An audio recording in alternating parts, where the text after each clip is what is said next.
असम के ग्वालपाड़ा जिले में एक नदी के किनारे लक्ष्मीनंदन साहूकार रहता था। घर में पत्नी व एक बच्ची सरुमा के सिवा कोई न था। परंतु भाग्य पर किसका बस चला है। 3 दिन के बुखार में ही सरुमा की मां के प्राण जाते रहे।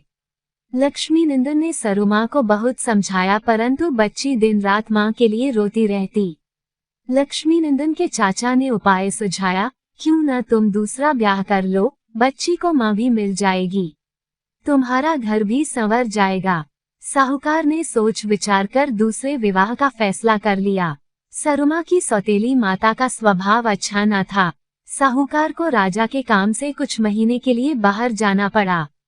उसके घर से निकलते ही मां ने सरुमा के हाथ में मछली पकड़ने की टोकरी थमाकर कहा, चल अच्छी अच्छी खावाई मछलियां पकड़ कर ला। बेचारी छोटी सी सरुमा को मछलियां पकड़नी नहीं आती थी। वो नदी किनारे बैठकर रोने लगी। तभी पानी में हलचल हुई और एक सुनहरी मछली ने पानी से सिर निकाला। सरुमा बिटिया, मैं तुम्हारी माँ हूँ, तुम रोती क्यों हो? उसकी बात सुनकर मछली ने उसे खाने को भोजन दिया और उसकी टोकरी मछलियों से भर दी। विमाता को पता लगा तो उसने सरुमा का नदी पर जाना बंद करवा दिया।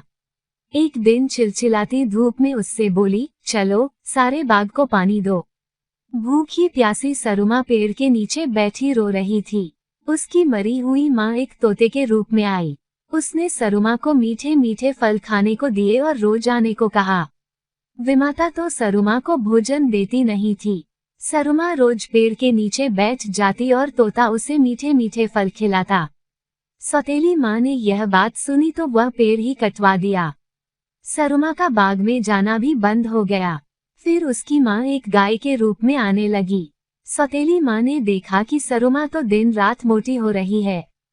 उसने पता लगाया कि एक गाय रोज सरुमा को अपना दूध पिलाती है। सौतेली माँ ने गाय को मारने की कोशिश की, परंतु गाय उसे ही सींग मारकर भाग गई। वो गुस्से से आग बबूला हो गई। सरुमा पर कड़ी नजर रखी जाने लगी। कुछ दिन बाद उसने देखा कि सरुमा घर के पिछवाड़े खेती में से टमाटर तोड़कर खाती है। उसने वह पौधा बेरहमी से उखाड़ दिया। सरुमा को एक कमरे में बंद कर दिया। भोली भाली सरुमा को उसने पीने के लिए पानी तक न दिया। सरुमा की माँ ने एक चूहे का रूप धारण किया। उस अंधेरे कमरे में वह सरुमा के सामने जा पहुंची। आंखों में आंसू भरकर बोली, सरुमा मत रो, मैं आई हूँ, तेरे लिए भुने कराई अनाज का मिश्रण लाई हूँ। सरुमा ने जी भरकर कराई खाया और माँ द्वारा लाया गया पानी पिया। बंद कमरे में भी सरुमा फल फूल रही है, ये देखकर सौतेली माँ ने उसे जान से मारने का निश्चय कर लिया। साहूकार के लौटने में 4 दिन की देर थी। सरुमा की माँ ने उसे ऐसे वस्त्र दे दिए जिसे पहनकर वह सुरक्षित हो गई। उन वस्त्रों पर तलवार के वार का असर नहीं होता था। सौतेली माता का हर वार खाली गया। साहूकार लौटा तो सरुमा के लिए बहुत सा सामान लाया। वह सरुमा को पुकारने लगा। तभी कमरे में से आवाज आई, अगर सरुमा के प्राण बचाना चाहो तो नई माँ को धक्के देकर निकालो।